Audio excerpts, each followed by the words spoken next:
Sir నేను ఇప్పటికి కూడా నోరు తెరవకపోతే నాకు తల్లిపాలు తాగి రొమ్ము గుద్దిన వాళ్ళకి ఎలాంటి తేడా ఉండదు. నా మాటల్లో చాలా కాన్ఫిడెన్స్ ఉంటుంది అని అంటారు మీరే చాలామంది. రీజన్ ఏంటంటే నేను ఒకటి ఎక్స్పీరియన్స్ చేస్తే కానీ నేను దాన్ని నమ్మను. నేను పక్కా వితండవాదం చేసే రకాన్ని. సో నాకు ఒకటి తెలియాలి, నేను దాన్ని ఎక్స్పీరియన్స్ చేయాలి, అప్పుడు నమ్మాక మాత్రమే నేను మాట్లాడతాను. For example weight loss powders అనేవి లేవు, వాడకూడదు అని నేను చాలాసార్లు చెప్తాను.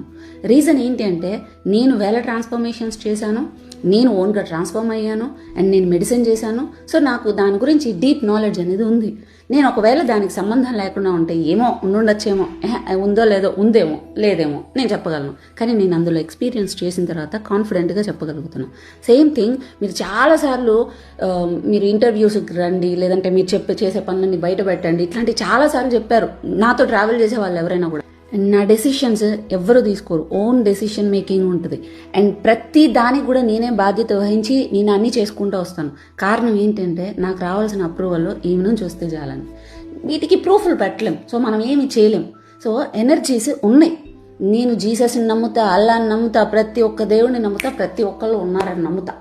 ఎందుకంటే నేను ఎక్స్పీరియన్స్ చేశాక నేను దాన్ని కాదు అనలేను. ప్రాబ్లం దేవుళ్ళో లేదు, మనుషుల్లో ఉంది. ఒకరినొకరు రెస్పెక్ట్ ఇచ్చుకుందాం.